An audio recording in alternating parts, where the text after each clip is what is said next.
ఒక్కసారి సెలబ్రిటీ హోదా పొందిన తర్వాత ప్రైవేట్ స్పేస్, పబ్లిక్ స్పేస్ అంటూ ఏమీ ఉండదు. ఏమాత్రం ప్రైవేట్ స్పేస్లోని విషయాలు బయటికి వచ్చినా సరే మొత్తం బతుకంతా ఆగమాగమవుతుంది. ఇప్పుడు ఈ జాబితాలో యంగ్ క్రికెటర్ రియాన్ పరాగ్ పడ్డాడు. అసలేం జరిగిందంటే రాజస్థాన్ రాయల్స్ తరపున ఈ ఏడాది సూపర్గా పర్ఫార్మెన్స్ ఇచ్చిన రియాన్ పరాగ్ ఫ్రీ టైంలో ఫ్యాన్స్ రిక్వెస్ట్ మేరకు యూట్యూబ్ లైవ్లోకి వచ్చాడు. ఆ సమయంలో ఫ్యాన్స్ మీకు ఇష్టమైన సాంగ్ ఏంటని అడిగారు. దానికి మనోడు యూట్యూబ్లో ఆ సాంగ్ నేమ్ సెర్చ్ చేసి చూపించాడు. అయితే ఆ సెర్చ్ బార్ కిందే ఇదివరకు మనోడు సెర్చ్ చేసిన హిస్టరీ కనిపించింది. అదే ఇప్పుడు ట్రెండింగ్లోకి వచ్చింది. ఆ హిస్టరీలో సారా అలీ ఖాన్ హార్ట్, అనన్య పాండ్యా హార్ట్ అని సెర్చ్ చేసిన విషయాన్ని నెటిజన్లు గుర్తించారు. దొరికిందే ఛాన్స్ అన్నట్లుగా నెటిజన్లు ఆయనపై ఘోరంగా ట్రోల్స్ చేస్తున్నారు.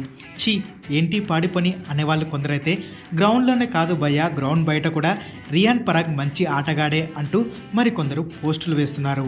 అలా దెబ్బకు ఐపీఎల్ 2024 ఫైనల్ ట్రెండింగ్ అయిపోయిందో లేదో రియాన్ పరాగ్ సోషల్ మీడియాలో ట్రెండింగ్లోకి వచ్చాడు.